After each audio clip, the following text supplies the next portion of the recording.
Muy buenas tardes. Estamos aquí en esta tercera sesión del curso de Auge y Decadencia de la Democracia Cristiana. Espero que les haya llegado ya el link con la clase número 2 que envió Valeria el día de hoy.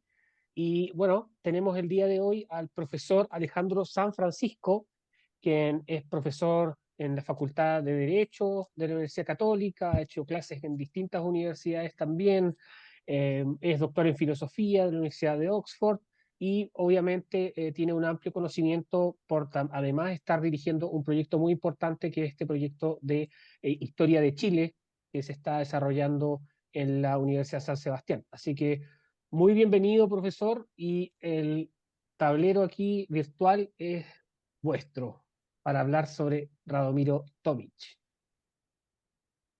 Muchas gracias, te pasaste. Un agrado estar acá. Gracias, Andrés, gracias a la Valeria, a Gonzalo Rojas. Y el curso se llama eh, algo así como Auge y Decadencia de la Democracia Cristiana o Apogeo y Decadencia de la Democracia Cristiana. La verdad es que podría ser en plural, apogeos y decadencias, porque la historia de la democracia cristiana no es así, sino que es así. Tiene subidas y bajadas. De hecho, a mí me va a tocar hoy una etapa de decadencia, un momento de decadencia, que es la elección de 1970, pero uno puede decir, por ejemplo, que entre el 85 y el 2000 tuvo una etapa nueva de apogeo y luego una etapa renovada de decadencia. Entonces el tema tiene esas complejidades. Vamos a la elección del 69-70. ¿Qué particularidades tiene con la candidatura Tomic y con el momento histórico de la democracia cristiana? A mí me parece que hay dos o tres cosas que decir a priori para entender bien las cosas. La primera idea que es crucial es entender que la elección se iba a desarrollar durante el primer gobierno demócrata cristiano de la historia. O sea, el año 64 había ganado Eduardo Frei Montalva, había ganado con una mayoría abrumadora que no la tuvieron los últimos cinco presidentes de la democracia chilena. González Videla obtuvo el 40%, el 46% logró Ibáñez, el 32% obtuvo Jorge Alessandri y Salvador Allende llegaría al 36%. Solo Frei superaría más de la mitad de los votos que le permitía ser elegido de inmediato presidente de la República. Y eso es lo que ocurrió el año 64, con una idea que hay que tener en la cabeza. La democracia cristiana siempre planteó ese gobierno como el primero de muchos gobiernos. 30 años se habló en ese momento. Obviamente a esto hay que sumarle parte del entusiasmo propio de las victorias, momento en el cual es especialmente recomendable no hacer grandes declaraciones, sino que ser más sencillo, porque evidentemente no se puede controlar el futuro, escasamente el futuro inmediato, mucho menos el futuro a 10, 20 o 30 años plazo. Pero era el primer gobierno demócrata cristiano de la historia. Segunda idea relevante, la democracia cristiana, esa década, la década del 60, pasó a ser el partido más grande de Chile.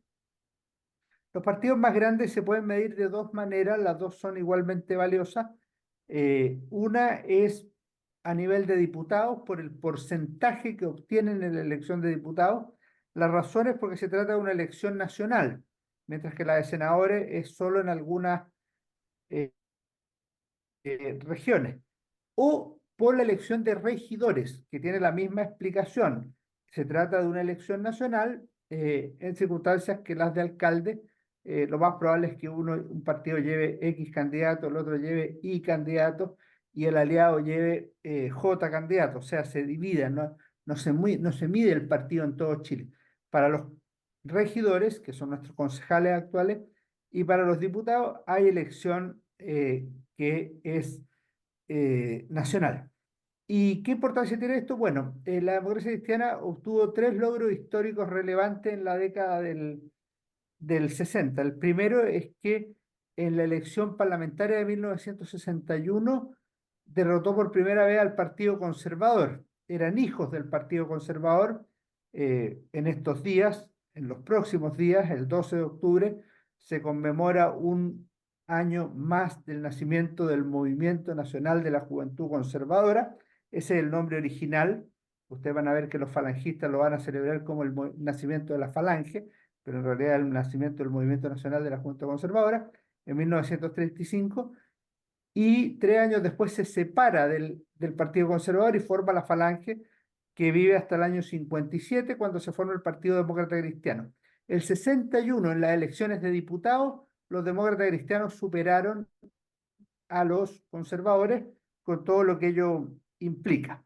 Segundo, en 1963, el Partido Demócrata Cristiano pasó a ser el más grande de Chile. En las elecciones de alcaldes y regidores se constituyó en la primera fuerza política de Chile. Es tan notable eso que se mantuvo hasta el 2001, o sea, duró casi 40 años esa primacía demócrata cristiana a nivel nacional. Y tercero, el año 65, eh, después de ganar la elección el 64, que ya es un hito en sí mismo, la democracia cristiana logra una mayoría en la Cámara de Diputados y un tremendo triunfo en el Senado. En la Cámara de Diputados queda con 82 diputados de 150 y poco. Es decir, más de la mitad de los diputados eran demócratas cristianos como partido solo, sin aliados. Y en segundo lugar, en el Senado, por ejemplo, en Santiago eligió 3 senadores y no eligió el cuarto porque no llevaba cuatro, pero lo habría elegido. O sea, tuvo un triunfo igualmente resonante. Y en ese sentido, la democracia cristiana pasaba a ser una fuerza histórica que parecía indetenible. Sin embargo, hay al menos dos cosas, son muchas más por la complejidad de estos temas, que comienzan a cambiar. La primera, el año 67 es un año de crisis del gobierno de Frei y de la democracia cristiana. Voy a decir dos o tres cosas solamente, pero se produce la toma de la Universidad Católica por líderes demócratas cristianos, se produce una elección en el Partido Demócrata Cristiano, donde he elegido Rafael Luis Gumucio, que era de la tendencia izquierdista y no freísta de la democracia cristiana, con todo lo que eso molestaba al gobierno. La juventud demócrata cristiana en la práctica es revolucionaria y marxista, no es social cristiana como había sido hasta entonces, y además se suman un par de factores adicionales, como que en las elecciones de regidores del 67, que la democracia cristiana plantea como plebiscito, no obtiene la mayoría de los votos, perdiendo el plebiscito. Ojo que los que plantean esto como plebiscito son el presidente de la República, Eduardo Frei, y el presidente del Partido Demócrata Cristiano, Patricio Elwin. O sea, no es que alguien los desafíe, sino que ellos mismos, confiados en su victoria, estiman que van a lograr un momento como victorioso. Se proclama la vía no capitalista de desarrollo, y un último elemento, pero podríamos nombrar más, es que pierde la elección en la Federación de Estudiantes de la Universidad de Concepción. O sea, la democracia cristiana parte la década habiendo ganado en todas las universidades relevantes de Chile, federaciones estudiantiles, y fíjense que aquí parte la serie de derrotas. El 67 pierden en Concepción, lo que significa el triunfo de Luciano Cruz del MIR. El 68 pierden en la Católica, triunfo de Ernesto Illanes, gremialista, y el 69 pierden con el Partido Comunista en la FECH, es decir, con Alejandro Rojas, la pasionaria, con lo cual las tres principales universidades del país dejan de ser demócrata cristianas en la dirección de su federación. ¿Por qué les menciono esto? Porque se aprecia una caída de la democracia cristiana a nivel social, y el 67 cuando se plantea como plebiscito las elecciones de regidores, y el 69 la democracia cristiana tiene una baja electoral, que le significa perder una gran cantidad de diputados y perder ese efecto luna de miel que lo había llevado a la gran victoria de 1965. Si uno tuviera que medir los partidos la derecha se estaba rearmando en el Partido Nacional. Los conservadores y liberales habían obtenido 6 diputados respectivamente en la elección de 1965. Los nacionales van a obtener 34, o sea, multiplican por 4 su representación, lo cual es un crecimiento grande, y llegan al 20% de los votos, es decir, el Partido Nacional o la derecha va hacia arriba, la democracia cristiana va hacia abajo y la izquierda se mantiene entre el 30 y el 40%. Eso es lo que permite advertir que la elección de 1970 va a ser a 3 bandas. En parte, primero, porque la derecha no está dispuesta a regalarle un nuevo gobierno a la democracia cristiana. Cuando uno dice por qué ganó Frey y por qué ganó con un 54 o 55% de los votos, bueno, ganó por muchas cosas, por su liderazgo, porque el partido iba para arriba, por esto, por lo otro. Pero una razón fundamental es porque la derecha le dio sus votos, y eso fue decisivo en la elección de 1964. El 70, la derecha no está dispuesto a darle su voto a un demócrata cristiano. Pero hay una segunda cuestión que es muy relevante en historia. Cuando se plantea la idea de revolución en libertad, cuando uno escucha o lee el discurso de la patria joven de Frei Montalva en 1964, esto suena a una verdadera utopía, es decir, Frei Montalva va a llevar al país por primera vez en la historia al desarrollo, a ser un país de hermanos, libre, con mayor justicia social. Eso es lo que podríamos llamar un horizonte de expectativas, si usamos el término de Koselleck. Pero en el año 65, 66, 67, 68 y 69, a Frey ya no se le mide por las expectativas que generó, sino por lo que se llama el espacio de experiencia, o sea, por la realidad que ha sido su gobierno. Y su gobierno ha tenido cosas buenas, regulares y malas. Hay cosas en que se supone que iba a mejorar y no mejoró. Hay cosas que generan una profunda división social, como es el tipo de reforma agraria que lleva a cabo el gobierno. Se producen 2 matanzas, la matanza de El Salvador el 66 y la de Pampirigoyen el 69. En la de El Salvador, Fidel Castro llegó a decir: el gobierno de Frei prometió revolución sin sangre y hoy tenemos sangre sin revolución. Es decir, es una crítica doble de asesinos y de no revolucionarios al gobierno de Frei Montalva. Y a eso se suma que en la práctica las ideas que Frei considera particularmente buenas para su gobierno, la chilenización del cobre, la reforma agraria, la promoción popular, y otras son cosas que históricamente son al menos discutibles, y desde muchos sectores de derecha y de izquierda y de su propio Partido Demócrata Cristiano le van a criticar profundamente. Y por último, entre los muchos temas que se podrían ver, el 69 se produce un quiebre al interior de la democracia cristiana, y los jóvenes demócratas cristianos, al menos un grupo relevante, inteligente, con capacidad política, le dice a los viejos demócratas cristianos, entre los que está Frey, básicamente lo mismo que los jóvenes conservadores le habían dicho a los viejos conservadores el año 35-38, es decir, que no eran capaces de hacer los cambios que Chile necesitaba, que se habían quedado a mitad de camino y que era necesario emprender nuevos rumbos. Esos fueron los nuevos rumbos que llevaron a la formación de la Falange el año 38, y que en 1969 llevaron a la fundación del Movimiento de Acción Popular Unitaria, MAPU, que nace del corazón de la democracia cristiana y que logra o que procura sincréticamente integrar cristianismo con marxismo en el ámbito político, y por eso se suma a la unidad popular. Cuando había que definir al candidato presidencial, no era un tema muy sencillo quién debía ser el candidato presidencial. Yo tuve la posibilidad de entrevistar largamente a Renan Fuentealba, quien falleció hace 3 años exactamente, 3 años y una semana, presidente de la democracia cristiana cuando este partido llegó a ser el más grande de Chile y llegó al gobierno en 1964. Y él decía que los candidatos más posibles o que estaban en la línea de sucesión de Frei eran el Mundo Pérez Sujovic, su ministro del Interior, y también podía ser una figura como Carmona, quien había sido su ministro eh, de Defensa. Eh, pero no era Tomic el candidato de Frey en modo alguno. Tenían distancias en ambos.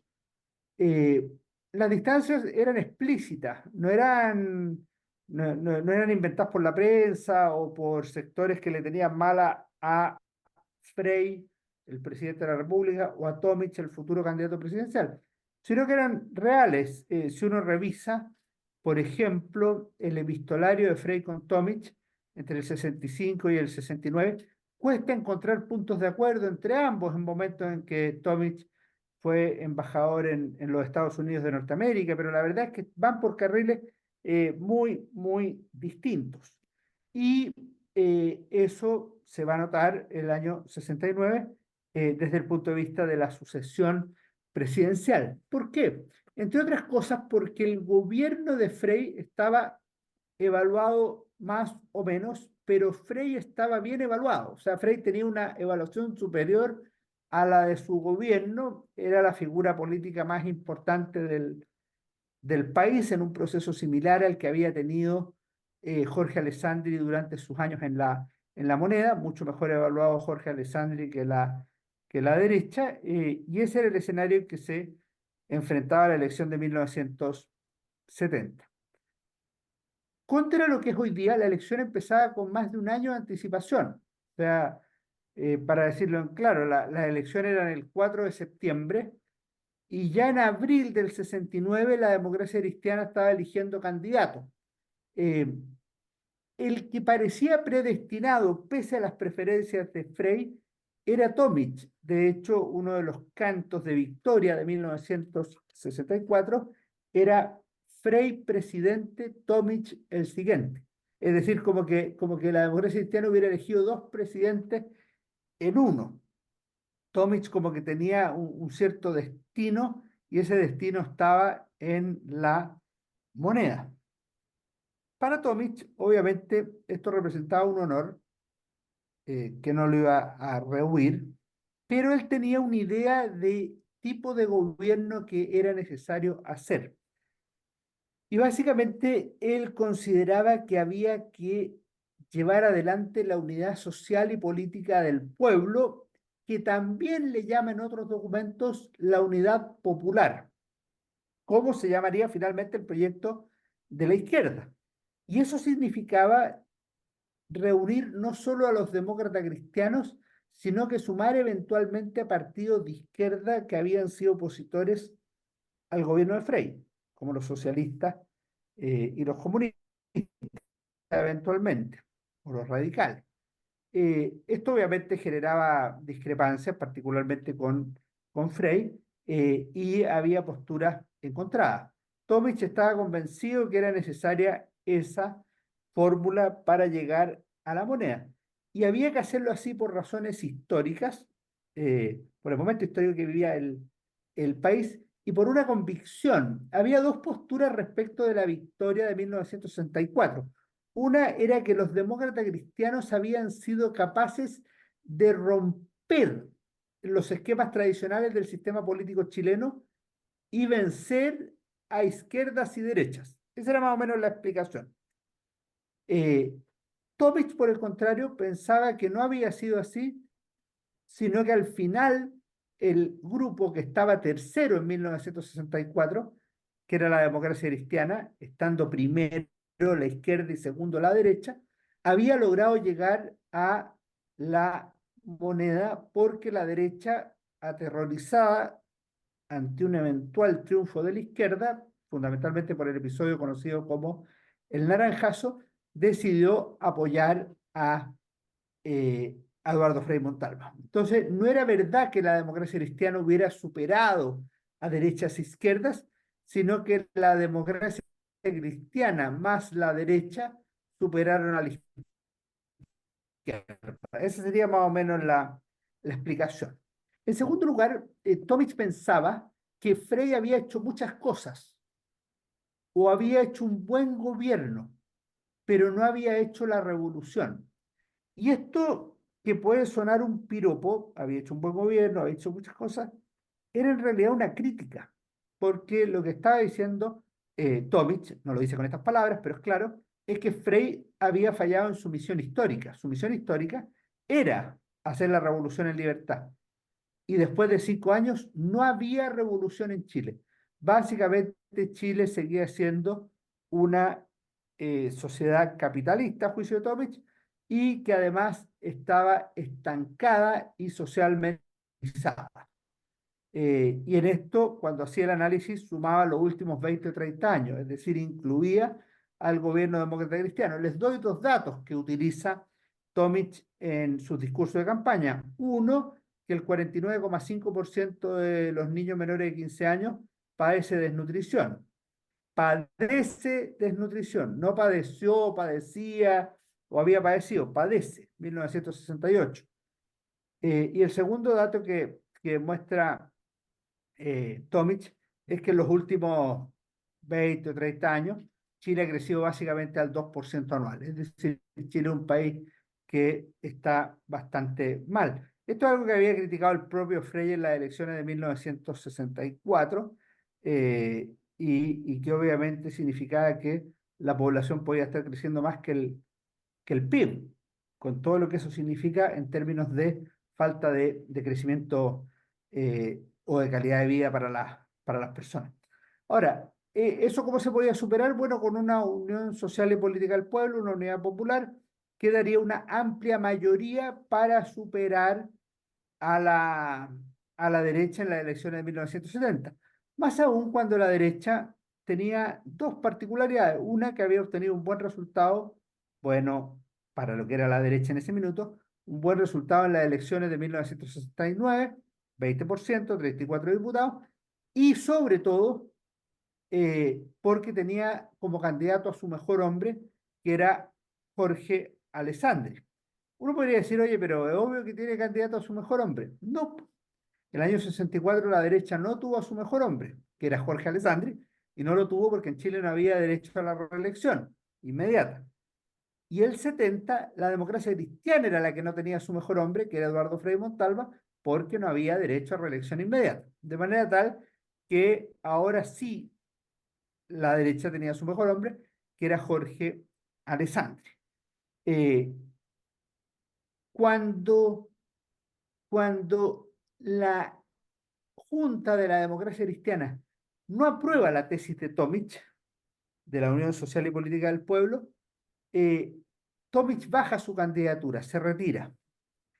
Y dice que la retira no porque él tema la derrota, dice que el problema es que esto va a afectar grandemente al Partido Demócrata Cristiano. No es un problema personal, es un problema político. Esa es la tesis eh, de Tomic. Y se baja. Después de esa junta, estamos hablando en abril del 69, junto con bajarse Tomic, se van un grupo de jóvenes y algunos mayores a formar el MAPU. O sea, se segregan de la democracia cristiana y se da vida al MAPU como partido alternativo a la democracia cristiana y con dirigentes jóvenes de real talento y capacidad, muchos de los cuales habían sido presidentes de la Juventud Demócrata Cristiana o habían tenido liderazgo en las federaciones estudiantiles universitarias. Esa sería la primera fisura, la segunda sería el 71, cuando se funda la izquierda cristiana. Y el MAPU se suma a la unidad popular, lo cual es tremendo para los demócratas cristianos. Y por último, Patricio Elwin plantea en un documento muy notable, largo, la tesis del camino propio. Es decir, que en 1970, al igual que en 1964, hay que hacer una campaña a través de un camino propio de los demócratas cristianos sin derechas y sin izquierdas. Obviamente esta es la tesis que al final se va a imponer y como una forma de componenda o de arreglo o de integración de las dos posturas, termina siendo camino propio, pero con Tomic de presidente. O sea, Tomic vuelve al ruedo y va de candidato presidencial. Cuando uno mira la campaña de Tomic, es una campaña bien curiosa, en el sentido que Tomic, en vez de tomar lo mejor del gobierno demócrata cristiano, se distancia de eso. ¿Qué es lo mejor del gobierno demócrata cristiano? Frey, lo que dijimos hace un rato, tenía más prestigio que el gobierno, más que las medidas. Y lo otro es que adopta una postura que podríamos llamar más izquierdista o más revolucionaria, de mayor profundización de los cambios. Por ejemplo, en una de las discusiones que tiene con Eduardo Frei por vía epistolar, eh, Tomic le expresa a Frei que en las zonas del centro-sur, o sea, le hace Rancagua, Talca, Curicó, o sea, la zona de lo que sería nuestra sexta y séptima región, se está produciendo una situación de desafecto popular hacia la democracia cristiana. Y eso estaría dado porque la reforma agraria no fue lo suficientemente radical. Había estimado como el propio Tomic estimaba que era necesario. La carta de respuesta de Frey es notable porque le dice exactamente lo contrario. Le dice, si hemos perdido apoyo, en, estas son frases que yo digo más o menos, pues las estoy citando de mi cabeza, no del texto, si hemos perdido apoyo en los sectores campesinos, no es hacia la izquierda, es hacia la derecha. O sea, la respuesta sería, no es que hayamos perdido apoyo porque no hemos ido muy lejos, sino porque hemos ido demasiado lejos. Es decir, había una visión muy distinta de lo que había que hacer. Y si ustedes miran los números, efectivamente el que había crecido a costa de la democracia cristiana era la derecha, era el Partido Nacional, no era la izquierda que queriendo más cambios o cambios más radicales, se, des, se desencantaba de la democracia cristiana y hacía crecer a la izquierda. No era así, no era así en los números. La interpretación de Frey puede ser real o no, pero es coherente con los números. La de Tomic no es coherente con los números. Y por otro lado, cuando le ofrecen acercarse a la figura de Frey, no lo hace ni con talento ni con ganas. Hay una anécdota que me contó Enrique Kraus. Enrique Kraus fue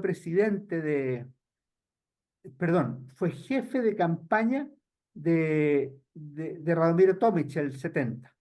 Y hay un programa de televisión que se hace en que la idea es mostrar lo cercano que es Tomic a Frey y a la familia Frey.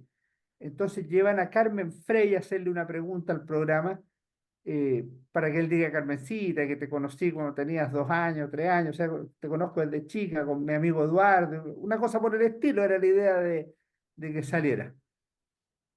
Le hace la pregunta a Carmen Frey y Tomic le responde algo así como, señora Frey, en ese tema lo que nosotros creemos, o sea, en vez de hacerlo como amistoso, de hacerse el yunta con Frey, se toma más bien distancia. En ese sentido no se muestra, podríamos decirlo así, Tomic era una gran figura política, pero no era un gran candidato, y lo demostró eh, ampliamente en esa elección de 1970. Eh, por otro lado, el programa de Tomic era un programa revolucionario de cambios estructurales, de construcción del socialismo, de liquidación del capitalismo en Chile, obviamente un socialismo comunitario, difícil de explicar, pero socialismo al fin. Y en eso Tomic no tiene capacidad eh, para interpretar dónde tiene que poner el acento, porque Tomic todo su discurso es contra la derecha y al ponerse contra la derecha, que es obvio que está contra la derecha, nunca logra superar a la Unidad Popular o a Salvador Allende en su lucha contra la derecha. Eh, a lo mejor, pero esto es con el diario del lunes, a lo mejor lo que le convendría haber hecho a Tomic es decir, somos la alternativa democrática al gobierno de la Unidad Popular y queremos cambio, y bla, bla, bla. O sea, que la gente volviera como el 64 a votar por Tomic y no por Alessandri. Pero al final lo que se produce es una especie de sándwich donde los dos polos, la derecha y la izquierda, van van arriba y Tomic se va quedando abajo. Y es bien interesante esto porque cuando se produce la noche de la elección, o sea, cuando ya están más o menos contándose los votos, en la noche no está claro quién ganó, pero sí está claro quién perdió. Entonces, en la sede, en el comando de Radomiro Tomic, los demócratas cristianos que están ahí afuera comienzan a gritar el grito de campaña: Tomic es y será presidente de unidad. Y siguen gritando eso. Y Tomic sale al balcón y es el primero que dice: no, camaradas, Tomic no será presidente. Y queda la cuestión abierta hacia los otros dos candidatos, que son Alessandri y Allende, o Allende y Alessandri.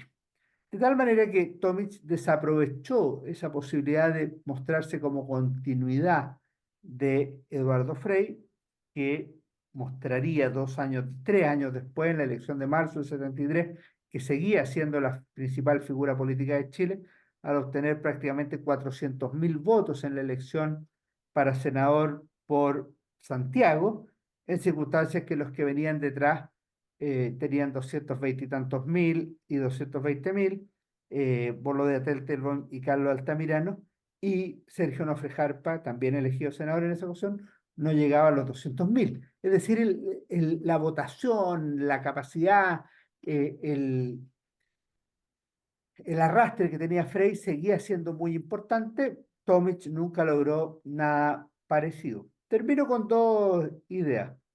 El problema de la democracia cristiana no es solo la candidatura Tomic.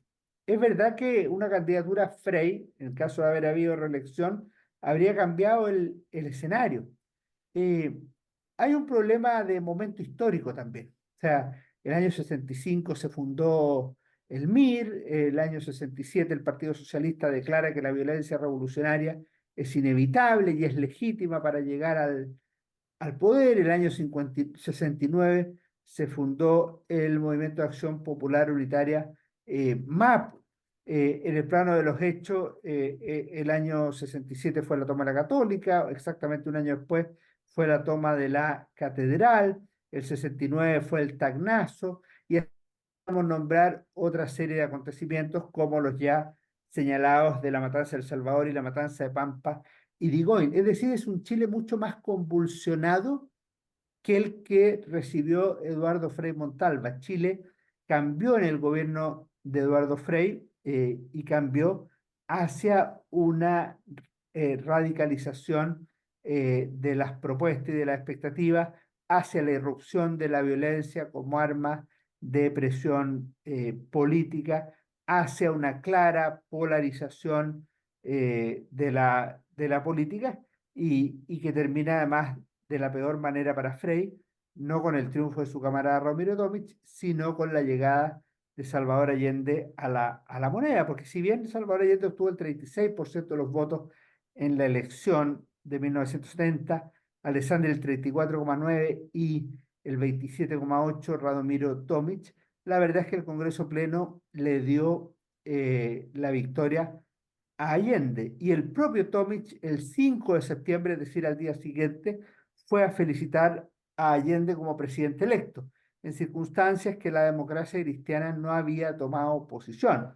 Aquí se inicia una especie de vía crucis de la democracia cristiana, que tiene una situación muy, muy difícil para resolver cuál va a ser la forma de enfrentar al gobierno de la Unidad Popular, y que comienza con ese famoso Estatuto de Garantías Democráticas que se aprueba en el Congreso Nacional en octubre de 1970 y que luego se transforma en reforma constitucional. Entonces, al final, el gobierno que iba a ser de 30 años, el gobierno de Frei, el gobierno demócrata cristiano de 30 años, termina en solo 6 años, y el destinado a proyectar la obra o la figura de Frei o al Partido Demócrata Cristiano en la moneda, que era Radomiro Tomic, queda tercero de tres en lo que es la ratificación de un descenso, caída de la democracia cristiana y del propio Tomic. Yo agregaría un último aspecto. El otro problema que tiene la democracia cristiana, eh, si uno tuviera que decir así cuál es la línea de coherencia política histórica, a mí me parece que es en torno al valor o las virtudes de la democracia. Pero en cambio en los temas económicos y sociales es de una mayor ambigüedad, o lo que Francisco Javier González llamó en un estudio la lucha por definirse. Es muy difícil para la democracia cristiana tomar una posición y mantenerse en ella de manera consistente. Y en ese sentido la revisión de la revista Política y Espíritu da cuenta de una verdadera ensalada ideológica de la cual es muy difícil salir y en la que caben distintas formas de llamarse demócrata cristiano. Por último, Eduardo Frei Montalva, en un discurso notable de marzo de 1970 en la Universidad Católica, cuando recibió el doctorado honoris causa, declaró que uno de los grandes problemas de Chile es que la juventud muchas veces ve o valora la violencia como un medio para acelerar las cosas y que eso es un error.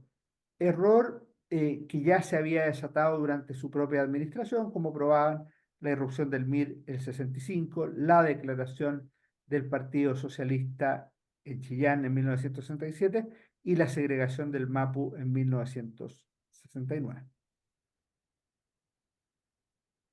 Buenísimo. Muchas gracias, profesor, por ilustrarnos este periodo de la historia. Veo que aún no hay preguntas en el chat, pero quiero partir con una.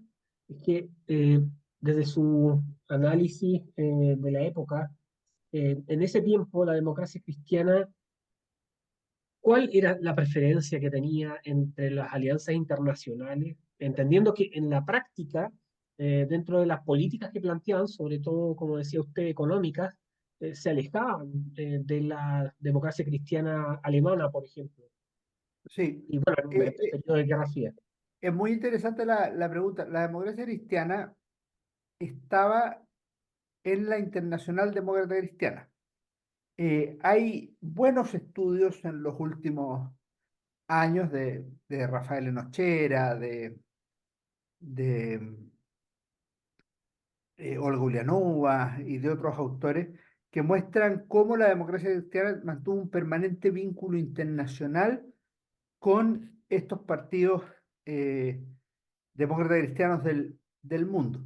Ahora, en su alineamiento en general está eh, en el ámbito occidental. O sea, si tú miras la elección de 1964, es de financiamiento principalmente norteamericano, de la CIA y de otros orígenes, pero también de la democracia cristiana alemana y de la democracia cristiana italiana, comprobado con nombre, con detalle, con cantidad de plata y todo eso.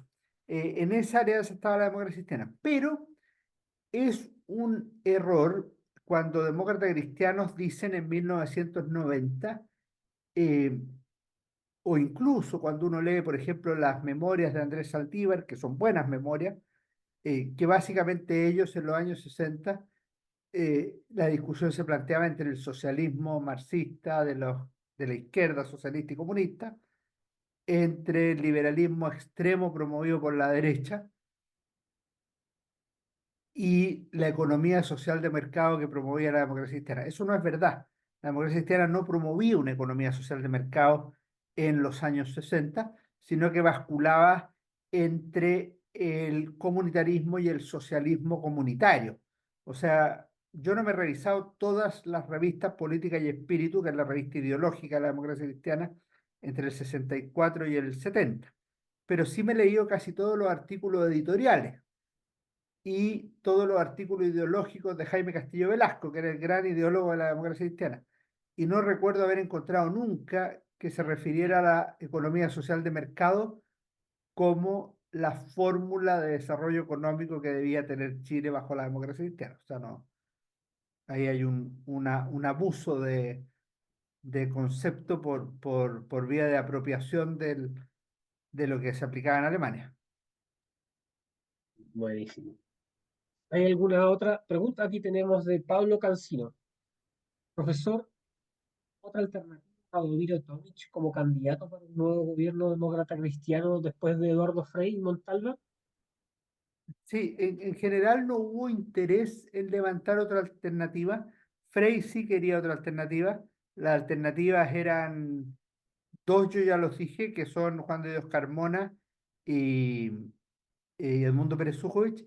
También surgió el nombre de Andrés Saldívar, pero como dice en su memoria, me parece que lo dice en su memoria Gabriel Valdés, Tomic estaba como predestinado, o sea, como que no había posibilidad de que no fuera Tomic el candidato. Voy a decir una cosa que se usa a veces cuando pasan estas cosas. Le tocaba, y le tocaba, entonces tenía que ser el, el hombre. De hecho, cuando Tomic se baja, lo que logra es que después lo vayan a buscar. No se produce esto que podría ocurrir cuando alguien se baja. Ya, entonces busquemos quién va a ser el candidato. Es parecido a lo que ocurrió con Hernán Vigil 89, cuando Vigil se bajó, lo que surgió es una demanda por la vuelta de Vigil, no ya que Vigil se bajó, busquemos el plan B. Mm. Hay otra pregunta de Oscar Javier, dice, hola, muchas gracias por la clase, profesor. ¿Por qué el TACNASO no fue escuchado y sus demandas no fueron tomadas en cuenta? Es que, Javier, no es tan así, sí fue escuchado y sí fueron tomadas en cuenta, lo que pasa es que fue tardío. De hecho, el acuerdo que se hace entre los líderes del Tacna y el gobierno para deponer la toma del regimiento es precisamente porque se acogen las demandas de los uniformados. Lo raro es que no se hayan escuchado semanas antes o meses antes, cuando ya el general Biot había planteado muchas de esas demandas que tenían que ver con sueldos, con equipamiento del ejército y otras cosas. Eso es más raro. Eh, Ahí se tomaron en cuenta, pero ya fue tardío, hubo cambio de ministro, cambio de comandante en jefe del ejército, eso le permite la llegada al general René Schneider como comandante en jefe y otras cosas. Pero ya es demasiado tarde y se le ha perdido la confianza no solo al gobierno de la democracia cristiana, sino que en los militares hay una desconfianza hacia los políticos, así en general, en un contexto en que esto se arrastraba a largo tiempo. Y para que quede súper claro, si uno lee las memorias del general Carlos Prats, que estaba en una posición que después sería más cercana al gobierno de Frey y a la unidad popular que a posiciones de derecha, él dice expresamente que la democracia cristiana perdió una posibilidad histórica eh, al no entender al mundo militar y no entender lo que se requería y olvidarse en la práctica de los militares. Perfecto. Queda una pregunta, tiene Patricio, tiene Hola, la mano levantada. sí, hola. Gracias Alejandro por la presentación muy buena. Eh, Podríamos decir que que de alguna manera Tomic propició la debacle de la democracia cristiana en el largo plazo. ¿Por qué? Porque, y parece que Frey tenía razón, de que la orientación era más de derecha que de izquierda. O sea, en el fondo, Sí. entonces, no sé, ¿qué opinas de esa parte? Yo, curiosamente, gracias Patricio por la pregunta, curiosamente es de estos casos raros en que los dos tienen razón, por distintas razones, porque la democracia cristiana en ese minuto estaba más a la izquierda que Frey, y Frey tenía razón en que la fuga se había producido hacia la derecha. O sea, los dos tienen algo de razón, pero en cosas distintas. Tomic se equivoca en lo de la fuga, pero el partido está más izquierdizado de lo que es Frey. Por algo el año 67 gana el grupo de Gumucio, que es el que después se va al Mapu. Por algo las juventudes son todas mapucistas. Y en la Chile, la FECH, casi todos los dirigentes de la FECH, salvo Rabinet y alguno más, se van a la izquierda cristiana el 71. O sea, había algo que gritaba un avance hacia la izquierda. Ahora, que propicie la decadencia de la democracia cristiana, yo creo que no. Si la democracia cristiana es un partido que tiene caídas y alzas. Si tú miras la democracia cristiana en el 85, por ejemplo, que es un tema que no voy a ver yo, pero en el 85 la democracia cristiana tenía el colegio de profesores, tenía la CUT, tenía a los trabajadores del cobre, tenía la FEUC, Jocelyn Hall, Lubetich en La Chile, Mico en Concepción, Anduesa en Valparaíso, o sea, tenía las mayorías sociales, Elwin en el Colegio de Abogados, la Asamblea de la Civilidad, o sea, era un partido de mucha potencia electoral y con un discurso muy atractivo a nivel social, al menos mayoritario en Chile. Y el año 89, cuando vuelve la democracia cristiana obtiene 38 diputados de 120, o sea, es casi un tercio, lo que es un resultado impresionante, absolutamente impresionante, y una gran cantidad de senadores también. Entonces yo no creo que sea una debacle, sino que son estas cosas como de caídas momentáneas y alzas. Lo que sí pasa es que la democracia cristiana va perdiendo espíritu, va perdiendo alma. En política los partidos políticos son cuerpos, pero que tienen alma. Cuando se pierde el alma, no tarda en morir el cuerpo. Y eso le va a pasar a la democracia cristiana en los años 2000 y 2010 y ciertamente ahora en los 2020, pero no es el único partido que se quedó sin alma. Ya, Es, voy a juntar dos preguntas, Alejandro, para Claudio Casanueva dice, "Los se repiten en Chile. Veo el desempeño y es parecido a la pugna de C que hemos visto". Y después Gloria Schweikart dice, gracias por el programa. Yo creo que la decadencia y desaparición de la DC fue por unirse al Partido Comunista en el gobierno de Bachelet. Ya, muy buenas las dos preguntas de nuevo. Eh, yo voy a la segunda primero. Eh, Gloria dice que la decadencia es por unirse al PC en el gobierno de Bachelet. Eh, puede ser, pero yo creo que la decadencia es previa y una de sus manifestaciones es unirse al PC en el gobierno de Bachelet. Porque para tomar esa decisión hay dos posibilidades, o tú estás mal o estás bien.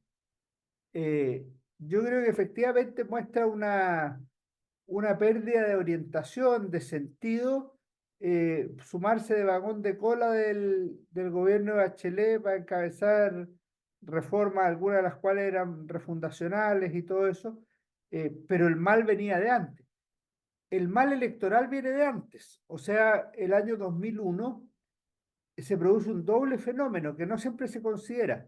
Por un lado, la UDI pasó a ser el partido más grande de Chile, pero por otro lado, los partidos afiliados a la Internacional Socialista, o sea, el PPD, el PS y el Radical, tuvieron más votos que la democracia cristiana. Y eso es un cambio también que es electoral, que es cualitativo. El año 92-93 ganó el socialismo en la FECH y en la FEUC. Barrios en la FECH, después Elizalde en la FECH y Fulvio Rossi en la FEUC. Y prácticamente nunca más la democracia cristiana, salvo en dos o tres casos, Enrique Álvarez, Canals y alguno más, nunca recuperó las federaciones estudiantiles. La CUT pasó a ser de Arturo Martínez y luego comunista. El Colegio de Profesores pasó a ser eh, del antiguo magisterio de Pavés y dejó de ser demócrata cristiana y después pasó a ser comunista. O sea, en los años 90 ya hay una pérdida social muy relevante de la democracia cristiana. El año 2000, el mismo año que Ricardo Lagos llegó a la moneda, dejó de circular después de más de medio siglo la revista Política y Espíritu, que era la revista ideológica de la democracia cristiana. Se acabó el año 2000. Nunca más funcionó. Eh, entonces, yo creo que todo eso es previo a esta unión con el Partido Comunista que viene a ser una manifestación de esa decadencia. Y Claudio Casanova preguntaba por qué los males políticos se repiten en Chile. Eh, eh, bueno, hay varias posibilidades. Una es porque somos poco creativos, pero yo creo que la clave es que la naturaleza humana es la misma. Y la política es una gran oportunidad de servicio al país, de servicio a las nuevas generaciones, pero también es una máquina trituradora que busca el poder. Entonces se repiten muchas buenas prácticas y muchas malas prácticas. Y eso es difícil que cambie porque los seres humanos no cambiamos en nuestra naturaleza. Algunos lo explicarán por razones religiosas, por el pecado original, otros lo explicarán por el libre albedrío. Yo lo que te puedo asegurar es que no es la raza, no es estar entre la cordillera y el mar, sino que la política tiene esas cosas. Eh, y en todos los proyectos políticos uno podría vaticinarles lo mismo, van a morir, porque se produce un momento como de nacimiento, llegan a su pic, decaen y mueren, no sabemos cuándo, pero tienen eso. Salvo que tengan personas muy valiosas, desprendidas, talentosas, capaces de promover a las nuevas generaciones y no quedarse eternamente en los cargos importantes, etcétera. Una pregunta, Andrés, una pregunta. Estaríamos con la última porque ya estamos en tiempo. Mira, esto, ¿qué relación tiene que, o es una coincidencia, o es no sé qué, pero resulta que la Iglesia Católica tiene una pérdida inmensa de feligreses, de practicantes de la religión católica? Y de hecho, muchos lo dicen, digamos, y además con los jóvenes. Entonces, ¿tendrá algo que ver eso que ya no tiene, la democracia cristiana ya no tiene sustento, podríamos decir, ideológico, o lo ponía un poco la iglesia, la parte católica de la cosa? Sí, también es un muy buen planteamiento, porque la democracia cristiana en el Chile de los 40, 50, 60 tenía mucho sentido. Después, en el gobierno del general Pinochet también tiene mucho sentido. Después del 90, uno podría decir, tiene vuelito. Y por eso llega Elwin y Frei a gobernar y la democracia cristiana es el partido mayoritario. Pero la sociedad que triunfa a fin de siglo es una sociedad liberal. Es lo más lejano a la sociedad comunitaria que esperaba la democracia cristiana en su minuto. Es una sociedad liberal, con todas sus bondades y maldades. Y la alternativa que renace en los 2000 y 2010 es una alternativa que es una mezcla de comunismo con cultura woke, con radicalización de la democracia. O sea, la democracia cristiana no encuentra un espacio acá. Una de las explicaciones es la secularización, o sea, la pérdida de la influencia, perdón, la pérdida de la creencia en Dios y la pérdida de influencia de la iglesia en la sociedad, que es muy claro. Si uno mira las encuestas que han medido exactamente lo mismo en los últimos 20 años, como es la encuesta UC Bicentenario, los chilenos pasaron del 75% de católicos el 2006 al 45% de católicos el 2023. Y a nivel de jóvenes, por primera vez los no creyentes superaron a los católicos. Eh, Ahora eso no solo afecta a la democracia cristiana, es parte del problema que tiene la democracia cristiana, eh, que es el tema de la secularización, pero yo lo plantearía también al revés.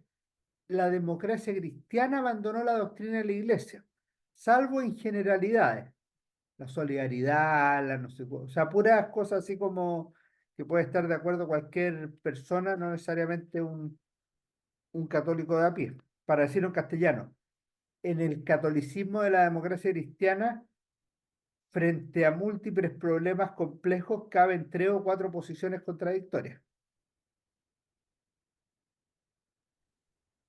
Buenísimo. Sabemos entonces, profesor Alejandro San Francisco, muchísimas gracias por la clase del día de hoy, muy ilustrativo, y para todos los que nos siguen también, nos queda la próxima clase el próximo martes, así que atentos también a los mails y las redes. Profesor San Francisco, muchísimas gracias y que tenga una muy buena noche y buen regreso también. Muchas gracias. Muchas gracias, Andrés, muchas gracias a todos los que estuvieron presentes, muy amables. Gracias, Chao. Andrés.